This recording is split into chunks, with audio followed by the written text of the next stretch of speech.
Jamaica is going to be hit directly by Hurricane Melissa, according to all official reports to date. I'm a journalist located in Kingston, St. Andrew in Jamaica, and to the best of my abilities, I will document this event and publish the reports on this platform. This video is recorded on Sunday, 26th of October, around noon.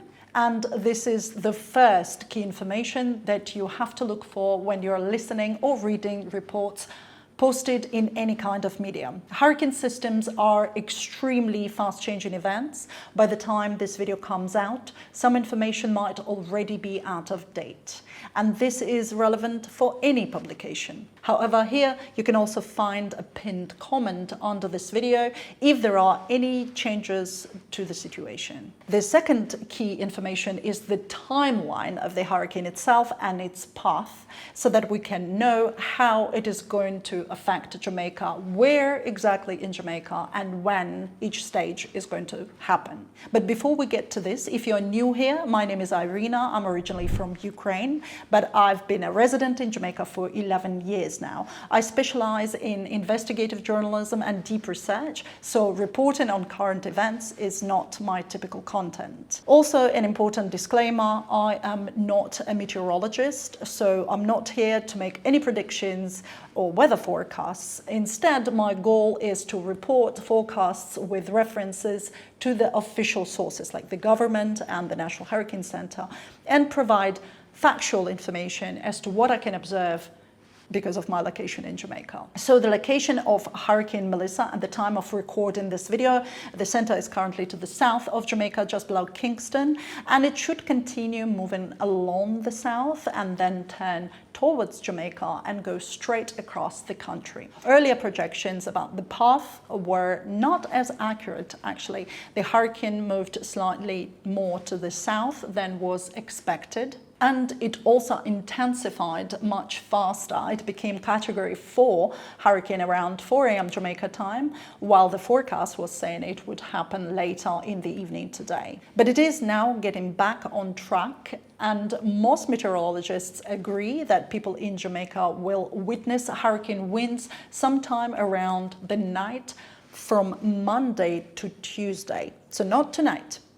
Okay, but Monday to Tuesday. However, the hurricane is a very large system, which means the effects of the hurricane will be seen much earlier than the eye reaches Jamaica. So here is the timeline according to the latest data and the consequences we should be preparing for in Jamaica. Today, Sunday morning, it was mostly light raining in Kingston, on and off. It rained for 10-15 minutes, then it would stop, then it rained, stopped, rained, stopped. So, as we can see from the satellite image, the cloud shield is covering almost the entire island, but different parts of the country experience this in a different way, and some will have much heavier rain than others. It was very heavy rain last night as I was driving through St. Anne.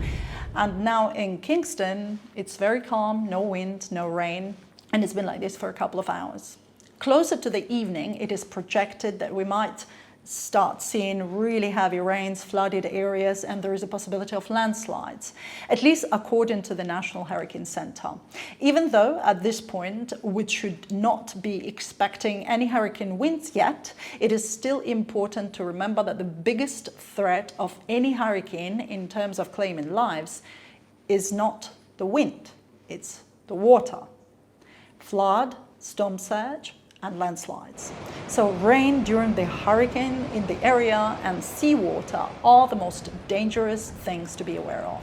At night, from Sunday to Monday, it is projected that Hurricane Melissa should intensify to Category 5 while still moving along the south, but beginning to make the turn heading towards Jamaica. It's actually already doing that. And at this stage, the rain should continue. By Monday morning, rain, possible flooding, and storm surge at these points continue across Jamaica, but especially in southern and eastern parts of the country. And it's closer to Monday evening when hurricane winds are expected to start affecting Jamaica from the south coast, particularly from Black River to Port Cottage area, at least according to the projection available right now. At this stage, the official forecast is saying that it should be Category 5 hurricane with some of the strongest winds on record for Jamaica. And this goes on top of the flooding and landslides that we're supposed to be having. Because this system is moving very slowly, it is projected that hurricane winds will continue for about 24 hours and will affect the entire island as the hurricane center hovers over Jamaica. But the intensity of these winds will vary in different parts of the country. The current projection is mostly the same, that the center should pass us by Tuesday afternoon, but the winds will continue possibly to Tuesday evening, and then we will still be having rain as the hurricane is moving towards Cuba. This timeline is the most likely scenario, and unfortunately it is the worst case scenario for Jamaica that I mentioned in my previous video. But this is at least to give us an idea when approximately we can expect things happening in Jamaica and adjust our life accordingly. This is expected to be a very long event, at least 3 full days, possibly 4. So because there is always some kind of uncertainty, it's best to watch the hurricane closely if there are any changes, and one of the best ways to do so is to use tools such as Zoom Earth, which allows you to track hurricane in real life, in real time, at any given moment. It is important to remember that it is not possible to create an accurate weather forecast, especially when there is a hurricane. Please do not rely on reports made by random YouTubers like myself. You can watch the video, sure, but please also use the official government sources. They are the only ones that provide accurate, reliable information usually. They might be much slower in publishing this information than YouTubers like myself, but that's because they have to take all the extra steps to verify the information before they're saying it, because they have all this responsibility of being a reliable source, so they don't have to retract it later. Now, different stages of this hurricane event unfolding, meaning different challenges for the people of Jamaica, including myself. And I'd like to address them in this part of the video. And I mean practical stuff that we should be prepared for.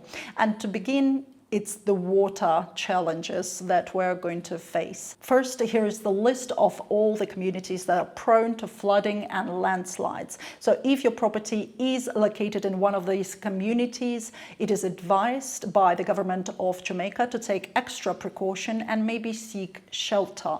Remember, it's a YouTube video, so you can pause at any moment and check if your community is in the list. Alternatively, follow the link in the description of this video and the pinned comment to the original post by the Jamaica Information Service. Now, storm surge is a dangerous issue that often comes unexpected. We might be standing at a cliff thinking we are very high up, so it's safe, and the next moment seawater rushes in.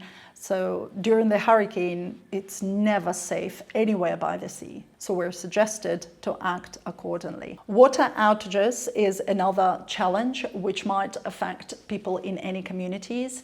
Most Jamaicans are aware how this situation goes when we have rain. The system gets overloaded and water outages happen. Many homes in Jamaica are prepared for this, as we have these extra water storage by default, But because this hurricane is a very long event and there is a lot of uncertainty, so if there is a water outage, how long is it going to take to restore it? Remember, we don't know how much infrastructure might be damaged and how many roads might be blocked, preventing the workers from fixing that infrastructure issue. So I personally will be using water very carefully and strategically, especially drinking water, but also tap water.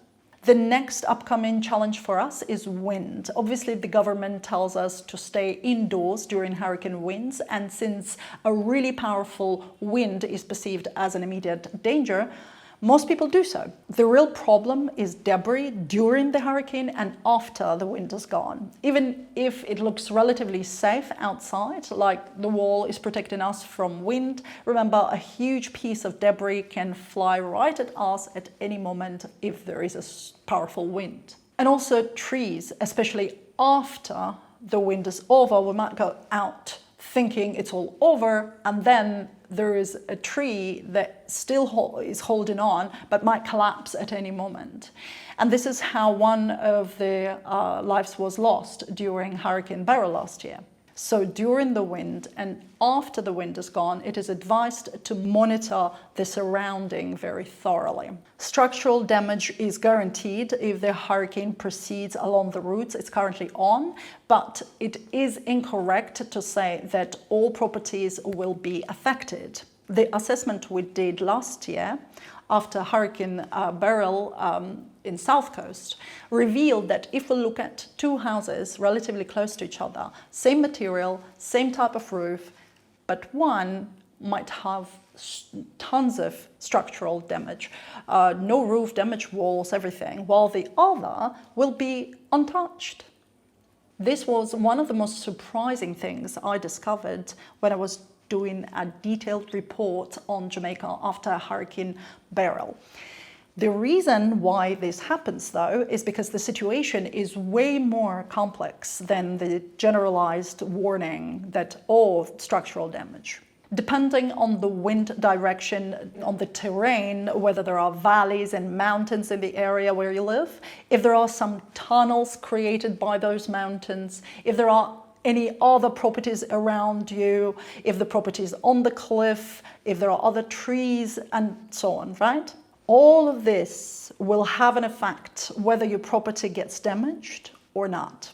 And the problem is that when people hear that powerful hurricane wind will be in that area, they assume they will definitely get structural damage, which is not necessarily the case, and the other way around. Your house might be far from the center of the hurricane and winds might be slower than elsewhere, but that does not guarantee that your roof will stay in place and that you will have no structural damage. My point is, when a hurricane is in the area, it is advised to secure our property as much as we can, prepare for the worst, have a backup plan, what we're doing in case our roof is taken away, right, if you're staying on that property. But once this is done, that's it. We should focus on other things rather than, stressing out that the hurricane is coming our way. Once there is wind, we should expect power outages. These should start somewhere around Monday afternoon or later, depending on where in Jamaica we are. Although power outages are not an immediate danger, but for me personally, it's one of the worst challenges to deal with. And not just because I'm a content creator, but the problem is that it can last for many days after the hurricane is gone. And it is the power outage that can cause a lot of stress because of how hard the everyday life becomes for modern people, especially in urban areas. And this leads me to last and most underreported danger of a hurricane. If you look at the statistics and learn about the leading cause of death during and after the hurricane, usually the reports would show drowning and physical trauma. But if we look at the whole picture, some of the most important causes are heart attacks, strokes, and other stress-related cardiovascular events. I don't have the time right now to include all the reports and references for this particular information. I will do it later, maybe once the hurricane is gone. But as an example, after Hurricane Katrina, hospital data showed a 30% increase in heart attack rates in the period immediately following the storm compared to before. My point is, mental health is one of the key things to be mindful of during a hurricane. Obviously, once we have ensured we are not in an immediate physical danger. You would hear everyone saying, stay calm and strong, don't stress, don't panic, and yet no exact rules are given how to achieve this result during the hurricane. I'm not qualified to give any advice to anybody. Ideally, people should talk to a mental health specialist or read books on the subject, but I'm just raising this issue because our mental health is just as important as our physical health. And in some cases, it is even more important because it can influence our physical health in a negative way. Thank you so much for watching. Don't forget to subscribe if you'd like more reports from the place of events. If you are a resident in Jamaica, please stay safe, and don't forget to check the pinned comment under the video for the up-to-date information and useful links. Until the next report is published, thank you once again, and I'll see you in the next one. Bye for now.